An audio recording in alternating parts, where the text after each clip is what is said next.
Assalamualaikum warahmatullahi taala wabarakatuh. Selamat pagi. Salam sejahtera, salam satu Malaysia buat semua anak-anak walaupun di mana sahaja anak-anak berada. Dari kejauhan ini, cikgu doakan semoga anak-anak sentiasa berada dalam rahmat Allah, sentiasa mendapat keberkatan daripada Allah Subhanahu Wa Taala dan sentiasa mendapat perlindungan daripada Allah Subhanahu Wa Taala. Baiklah anak-anak, hari ini marilah sama-sama kita mempelajari satu lagi tajuk Sejarah Tingkatan 1 bersama dengan Cikgu Yati. Untuk makluman anak-anak, kalau minggu-minggu lepas kita telah mempelajari sejarah tingkatan 1 dalam bab yang pertama, tapi pada minggu ini kita akan mulakan pembelajaran kita sejarah tingkatan 1 dalam bab yang kedua. Mungkin anak dah tahu apakah tajuk dalam bab yang kedua yang terdapat dalam buku teks ataupun yang telah anak-anak kaji ataupun yang telah anak-anak baca dan sebagainya. Tahu tak? InsyaAllah cikgu rasa semua anak-anak dah tahu sebab cikgu telah memberi beberapa arahan supaya anak-anak membaca dan membuat nota berdasarkan buku teks yang ada di tangan anak-anak. Okey anak-anak, sebelum kita meneruskan pembelajaran kita pada hari ini, cikgu rasa eloklah kita mulakan majlis kita ataupun pelajaran kita pada hari ini dengan membaca surah Al-Fatihah. Okey, sama-sama anak-anak kita membacanya agar kita sentiasa dalam keberkatan Allah Subhanahu Wa Taala. Bismillah.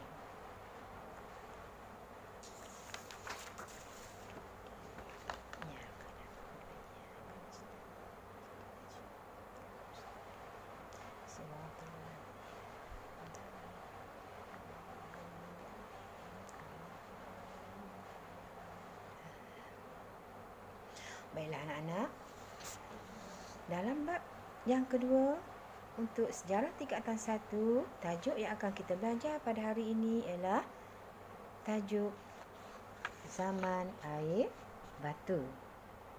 Okey.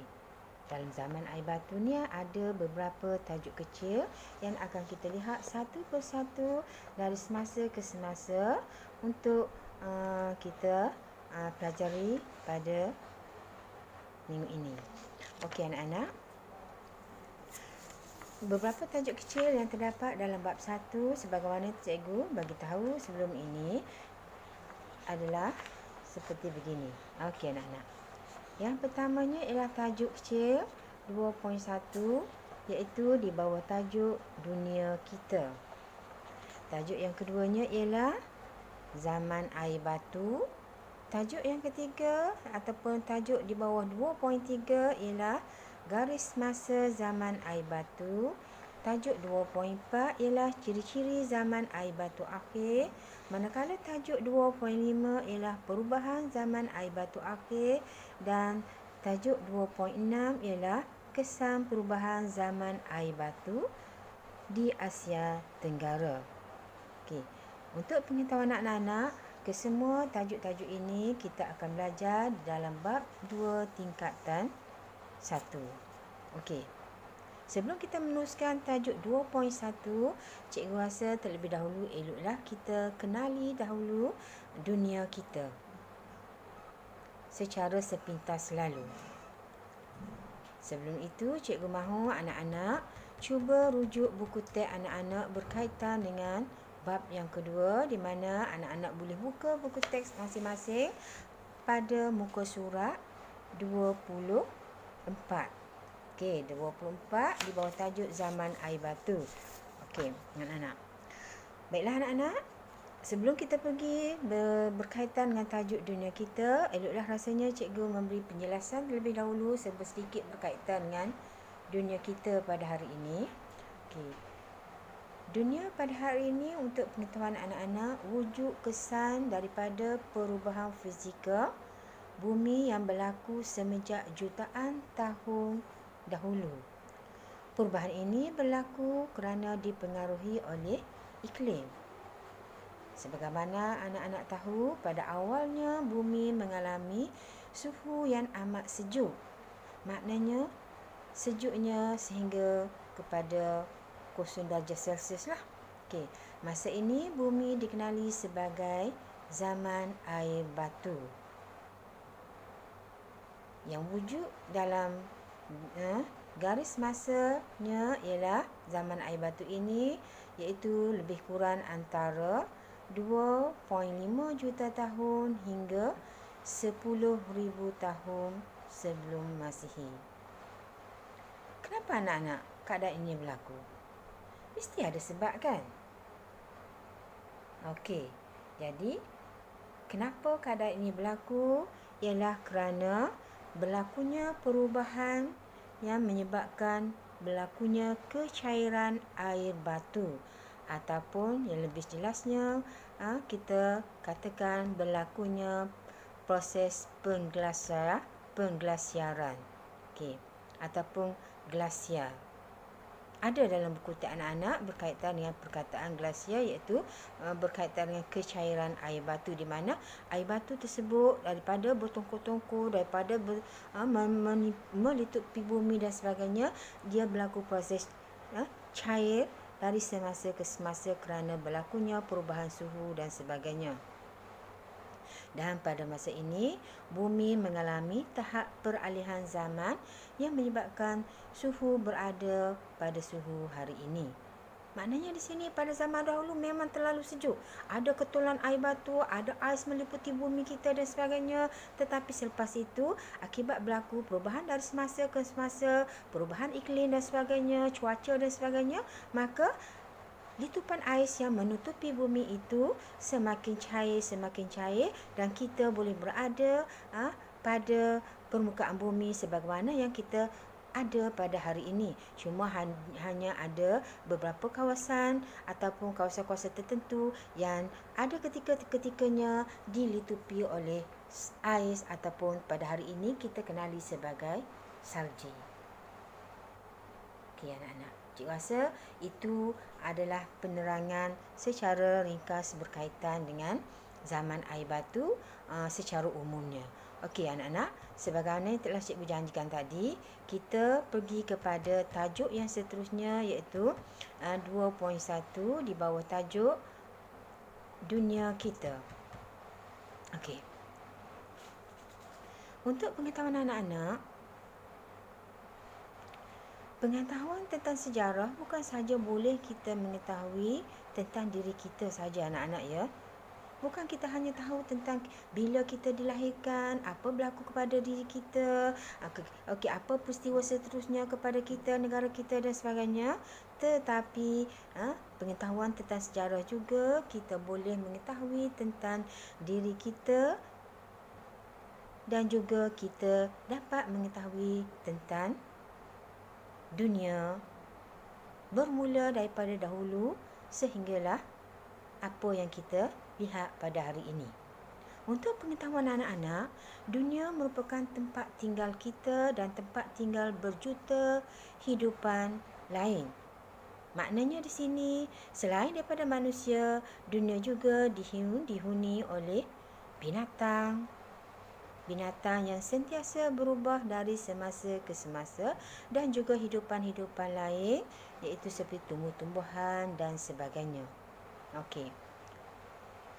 Baiklah anak-anak, sebagaimana yang telah cikgu maklumkan terlebih dahulu, iaitu bumi pada hari ini telah melalui pelbagai perubahan yang memberi kesan terhadap rupa bentuk fizikal, iklim, cuaca, hidupan yang ada dan juga dalam kedalaman lautan pada hari ini. Okey.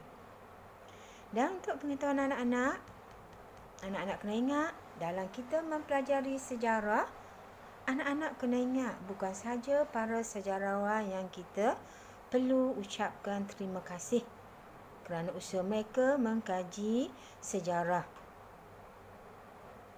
di dunia, tetapi anak-anak kena ingat, ahli sains juga banyak membantu manusia untuk kita mengetahui tentang sejarah, terutamanya berkaitan dengan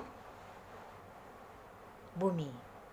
Bila wujudnya apakah berlaku antara semasa ke semasa, perubahan dari semasa ke semasa sehinggalah sampailah kepada apa yang ada pada hari ini.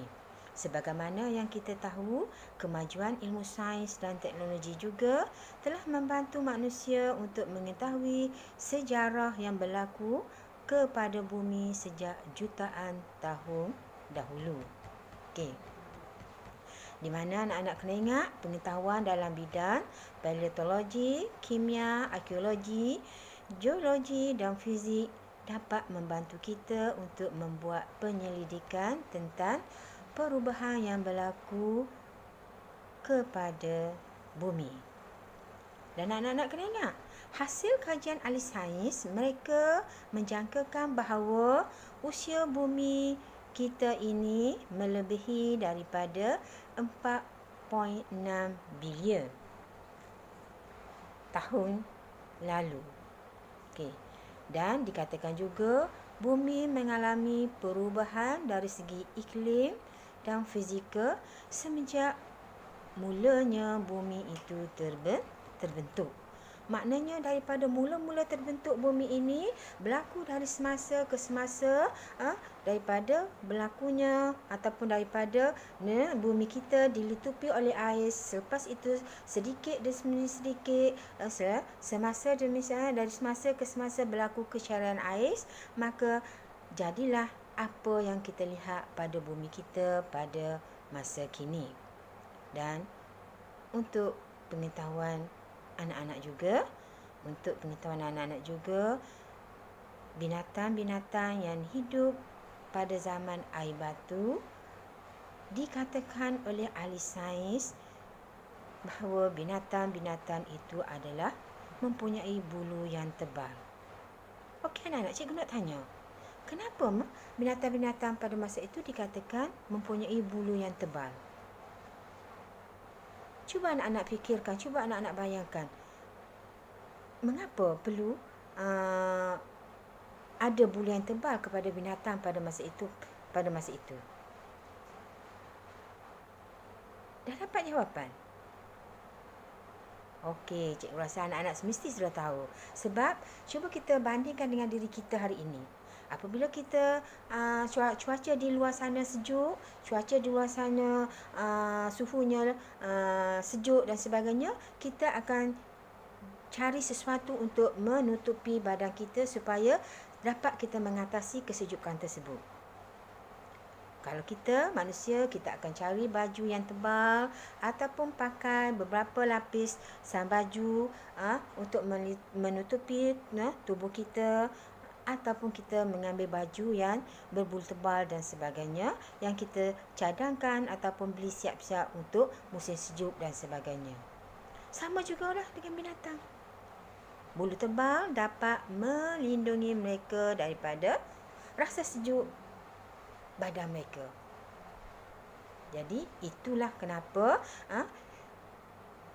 binatang-binatang pada zaman dahulu dikatakan mempunyai bulu yang tebal. Okey. Selain daripada itu, untuk pengetahuan anak-anak juga, iklim juga telah mempengaruhi perubahan bentuk fizikal bumi, iaitu menjadi daratan dan juga lautan. Menjadi daratan, cikgu? Macam mana cikgu menjadi daratan ni? Okey, menjadi daratan sebagaimana yang kita duduk di permukaan bumi pada hari ini. Di mana di daratan terdapat gunung, terdapat banjaran, terdapat bukit-bukit, ada tanah pamah, ada sungai yang kita boleh gunakan air sungai untuk kegunaan harian, ataupun ada tanah pamah yang boleh kita gunakan tanah pamah tersebut untuk kegiatan-kegiatan harian kita, kegiatan-kegiatan kita seperti bidang pertanian dan sebagainya. Itu kita katakan daratan. Tempat yang kita tinggal pada hari inilah. Okey. Lautan pula, macam mana? Oh, kalau di lautan, dia terdapat laut, selat dan teluk. laut, selat dan teluk, cikgu. Okey, cikgu nak tanya anak-anak semua.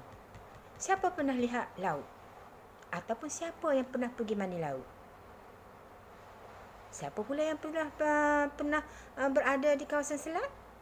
Ataupun di kawasan teluk? Ada? Cikgu yakin. Kalau laut, majoriti pelajar-pelajar cikgu semuanya kenal ataupun tahu apa itu laut, apa itu lautan. Tapi mungkin selat, anak-anak kurang arif. Begitu juga dengan teluk. Betul tak? Okey, laut anak-anak boleh lihat di mana-mana saja anak-anak pergi ke tepi pantai, anak-anak akan dapat melihat lautan yang terbentang luas. Anak-anak lalu yang melalui jalan raya yang menuju ke pantai dan sebagainya, di jalan raya di sebelah pantai dan sebagainya, tak kiralah di negeri mana sekalipun anak-anak berada, anak-anak akan nampak lautan yang luas dan ada segelintir ataupun setengah daripada anak-anak suka mandi laut. Itu adalah laut. Tapi selat? Okey, selat cikgu akan nyatakan selepas ini kepada anak-anak apakah yang dimaksudkan dengan selat dan begitu juga dengan teluk. Okey. Untuk pengetahuan anak-anak, di dunia ini ada 5 lautan. 5 lautan yang merupakan menjadi jalan laut kepada kapal-kapal dagang dan sebagainya. Okey. Yang pertamanya ialah kita akan jumpa dengan lautan Pasifik. Okey, sebelum cikgu terangkan lautan-lautan tersebut, cikgu rasa eloklah anak-anak buka buku teks anak-anak pada muka surat 29. Dalam muka surat 29, anak-anak boleh lihat di manakah letaknya lautan-lautan tersebut. Cikgu akan sebut satu persatu lautan tersebut. Anak-anak rujuk buku teks anak-anak masing-masing. Boleh kan? Muka surat, buku teks anak-anak, muka surat 29. Okey. Lautan yang pertama ialah lautan Pasifik. Okey. Di mana ya anak-anak lautan Pasifik? Okey. Di sebelah benua mana? Cuba anak-anak tengok. Okey, lautan Pasifik terletak di sebelah benua Amerika Utara dan juga Amerika Selatan. Jumpa? InsyaAllah, cikgu rasa anak-anak telah jumpa lautan tersebut. Bagaimana pula dengan lautan Atlantik? Lautan Atlantik, okey, di mana letaknya anak-anak? Angkat tangan siapa yang dapat jawab. Lautan Atlantik? Ya, terletak di antara benua Amerika Utara dan Amerika Selatan dan juga benua Afrika dan benua Afrika lah. Okey, Eropah tu sebelah atas lagi daripada Afrika. Okey, itu adalah lautan Atlantik. Yang ketiga, lautan apa anak-anak? Cuba cari dalam buku teks anak-anak muka surat 29. Lautan Hindi. Kalau kita sebut perkataan Hindi, mesti berada di kawasan India. Betul ke tidak anak-anak? Betul ke anak-anak? Di kawasan India. Lautan Hindi berada ataupun di antara benua Afrika dengan benua Asia. Itu adalah lautan Hindi. Lautan Hindi memisahkan antara benua Afrika dengan benua Asia. Bagaimana pula dengan lautan yang keempat? Iaitu lautan Selatan. Okey, cuba anak-anak tengok dalam buku teks anak-anak berkaitan dengan lautan selatan. Lautan selatan ialah berada ataupun berada di bawah benua Afrika. Manakala satu lagi lautan yang terakhir yang terdapat di dunia ini ialah lautan Arktik. Iaitu lautan Arktik berada di kawasan utara, iaitu di bahagian atas, iaitu di bahagian kutub utara lah, iaitu di benua Eropah dan sebagainya. Itu adalah lautan Arktik. Okey, cikgu yakin anak-anak sudah dapat mengingati 5 lautan yang ada di bumi ataupun di dunia ini. Okey, kita pergi pula kepada seterusnya. Cikgu dah janji tadi cikgu nak nyatakan apakah yang dimaksudkan dengan selat. Okey. Selat ialah kawasan perairan sempit yang memisahkan dua kawasan daratan. Pernah nak jumpa tak selat ni di mana? Mungkin kalau selat di sebelah negara-negara Eropah dan sebagainya kita tak pernah jumpa, tetapi di Malaysia kita ada selat yang memisahkan antara dua kawasan sempit. Selat yang pertamanya, apa anak-anak yang paling dekat dengan kita? Kalau anak-anak yang berada di sebelah pantai barat, anak-anak akan berjumpa dengan Selat Melaka. Pernah dengar tak Selat Melaka? Okey, Selat Melaka adalah selat yang sempit ataupun kawasan perairan yang sempit yang memisahkan antara Malaysia dengan Indonesia. Okey. Dan satu laginya ialah di selatan kita juga ada satu selat yang memisahkan antara Malaysia juga, iaitu negeri Johor ya, di utara, di selatan dengan Singapura. Apa nama anak-anak? Tidak ada dalam buku teks. Ini untuk soalan secara spontan daripada cikgu. Selat apa antara Malaysia dengan Singapura? Apa nama selat tersebut? Dah dapat jawapan? Tak dapat. Okey, kalau tak dapat cikgu nak bagi jawapannya. Selatnya ialah Selat Tebrau, iaitu selat yang memisahkan antara Malaysia dengan Singapura, di mana rakyat Malaysia yang hendak melalui ataupun pergi ke Singapura mestilah melalui selat tersebut dan dengan melalui tambak Johor. Okey anak-anak. Itu berkaitan dengan selat. Bagaimana pula berkaitan dengan teluk? Cikgu dah sebut tadi teluk. Anak-anak dah tahu jawapan ataupun tahu apa yang dimaksudkan dengan teluk? Okey anak-anak. Teluk ialah bahagian perairan laut yang menghala ke daratan dan kawasannya dibatasi oleh daratan. Okey. Iaitu bahagian perairan laut yang menghala ke daratan. Okey.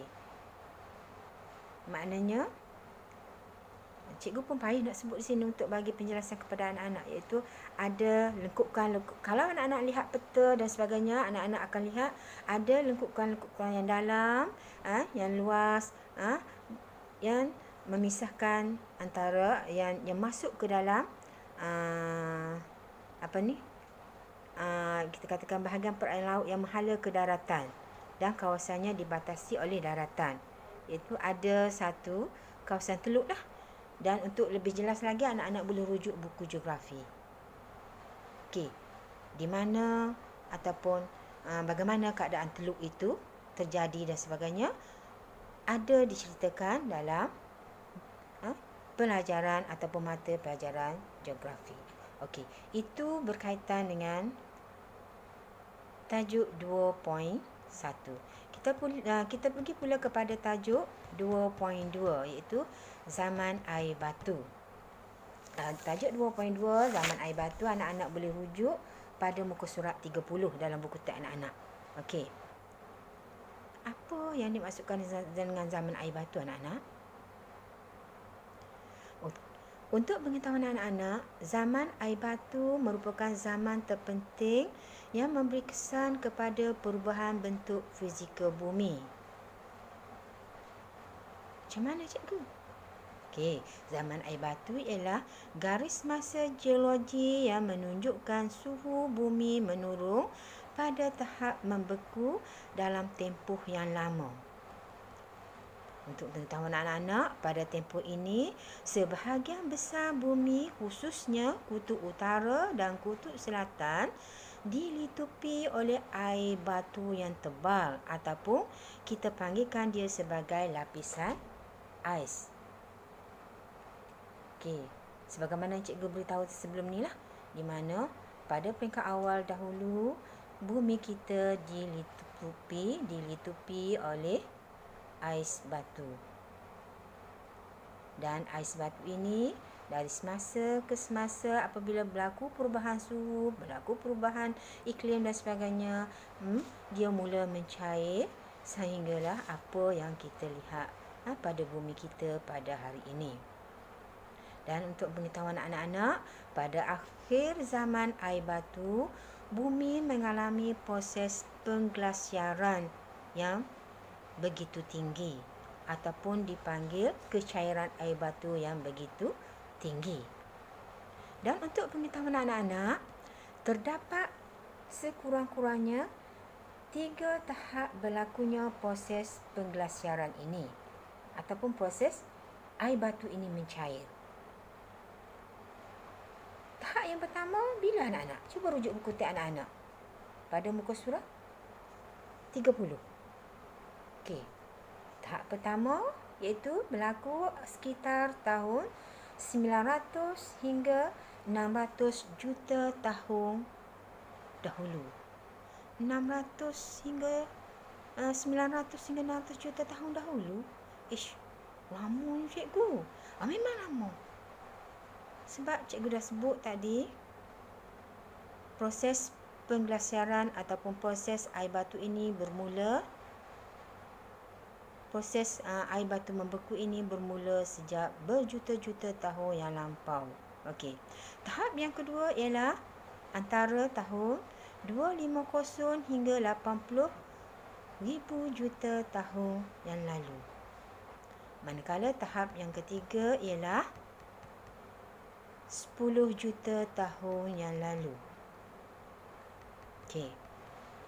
Dan di sini anak-anak boleh rujuk kepada garis masa yang pernah cikgu ajar dalam siri yang pertama ataupun siri yang kedua dahulu. Di mana garis masa tersebut anak-anak kena ingat, kita ada satu garis lurus, kita ada sekatan di tengah-tengahnya kosong, bermula yang pertamanya ialah sebelum Masihi dan selepas Masihi. Okey anak-anak. Sebelum Masihi inilah berlakunya pelbagai peristiwa, berlakunya bermacam-macam peristiwa yang telah cikgu sebutkan dalam bab yang pertama dan bab yang kedua. Okey. Manakala zaman air batu terbagi pula kepada 4 tahap. Okey, tahap yang pertama dikenali sebagai zaman Miocene. Apa dia zaman Miocene, cikgu? Okey, cikgu akan jelaskan selepas ini. Kita pergi dulu kepada tahap yang kedua. Tahap yang kedua ialah zaman Paleocene. Tahap yang ketiga ialah zaman Pleistocene dan juga tahap yang keempat ialah zaman Holocene. Okey. Apakah maksud zaman Miocene? Okey, anak-anak boleh rujuk buku teks anak-anak lah, muka surat 30. Zaman Miocene berlaku antara 23 juta hingga 5 juta tahun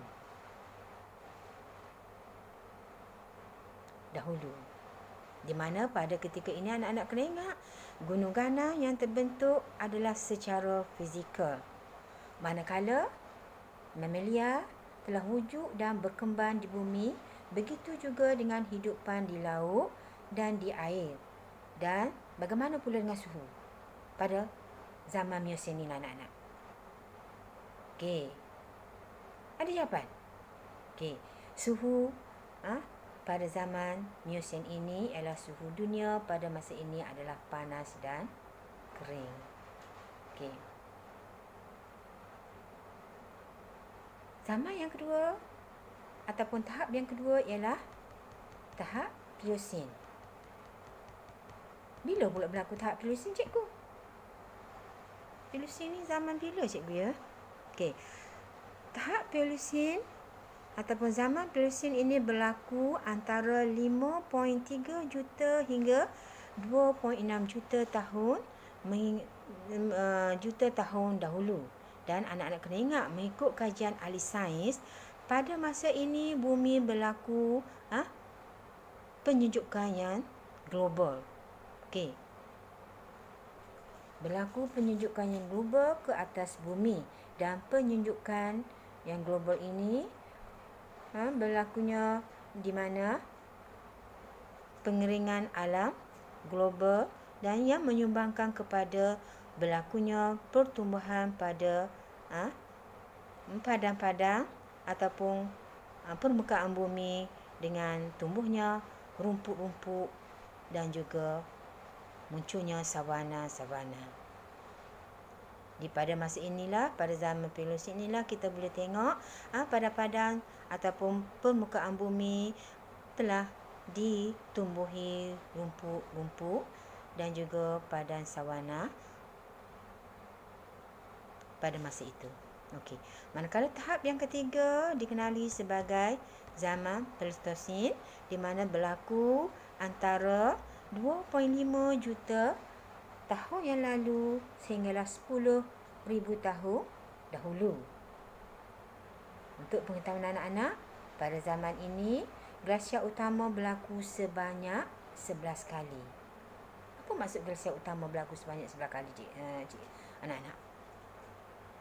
Iaitu berlakunya kecairan air batu sebanyak 11 kali sehinggalah berlakunya keadaan ataupun sehinggalah kita boleh lihat keadaan bumi pada masa kini. Dan anak-anak kena ingat, pada masa ini manusia pada masa ini telah tahu membuat api, dan kebanyakan binatang yang wujud pada masa ini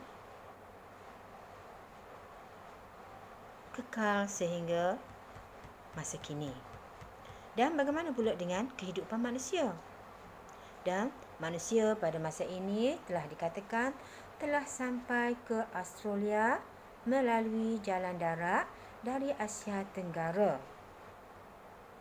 Maknanya manusia pada hari ini ataupun keadaan zaman ini berlaku sekitar 50,000 tahun dahulu. Okey. Tahap yang terakhir untuk pengetahuan anak-anak ialah tahap Holocene, iaitu zaman ini bermula sejak 10,000 tahun dahulu hingga kinilah anak-anak. Dan pada zaman ini telah berlaku kemajuan dalam kehidupan manusia, dan manusia telah mengetahui untuk bagaimana untuk mendapatkan makanan, bagaimana untuk menjalankan aktiviti pertanian dan sebagainya. Dan manusia pada masa ini juga telah pandai mencipta roda, mencipta tulisan-tulisan dan sebagainya. Dan penciptaan roda dan tulisan cuneiform dicipta sekitar tahun 5,500 tahun dahulu. Dan pada zaman ini juga, untuk pengetahuan anak-anak, telah berlakulah ataupun telah mula berlaku perkembangan dalam tamadun manusia dalam pelbagai sudut ataupun dalam pelbagai bidang. Dan untuk pengetahuan anak-anak, pada masa inilah manusia telah mula bertamadun, telah mula mencipta sesuatu dan sebagainya. Dan antara bidang-bidang yang kita boleh lihat yang telah wujud pada masa ini, pada zaman ini, ialah mereka mula membentuk ataupun mencipta bidang ataupun mereka mula bertamadun dalam bidang keagamaan, bidang pendidikan, dalam bidang pentadbiran dan bidang undang-undang sebagaimana yang ada pada hari ini. Okey anak-anak. Itu kita telah selesai tajuk bab 1, 2.2. Kita masuk sedikit lagi anak-anak dalam tajuk 2.3, iaitu berkaitan dengan garis masa zaman air batu. Okey. Sebelum ini cikgu dah nyatakan bahawa kita dah pernah belajar berkaitan dengan garis masa. Jadi untuk hari ini kita tengok garis masa zaman air batu.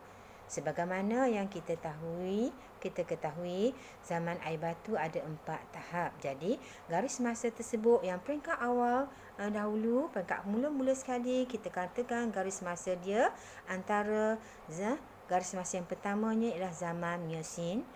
Garis masa yang kedua, selepas zaman Miocene, kita pergi pula kepada zaman Pliocene. Garis masa yang ketiga, zaman Pleistocene, dan juga garis masa yang terakhir untuk zaman air batu ialah garis masa zaman Holocene. Jadi, untuk pengetahuan anak-anak, juga kewujudan kehidupan kita pada hari ini juga mengikut garis masa sebagaimana yang telah cikgu nyatakan di atas.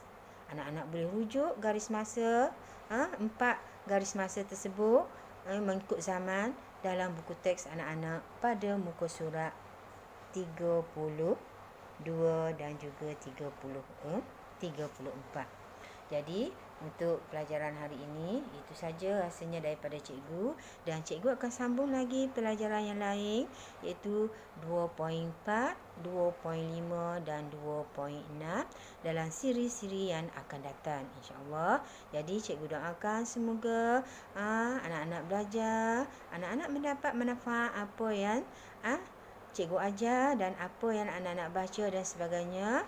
Dan cikgu doakan semoga anak-anak akan berjaya, sama ada berjaya di dunia maupun berjaya di akhirat. Assalamualaikum warahmatullahi taala wabarakatuh. Kita berjumpa lagi bersama Cikgu Yati dalam sejarah tingkatan 1 dalam siri yang seterusnya, insya-Allah. Sekian. Wabillahi taufiq wal hidayah. Wassalamualaikum warahmatullahi taala wabarakatuh.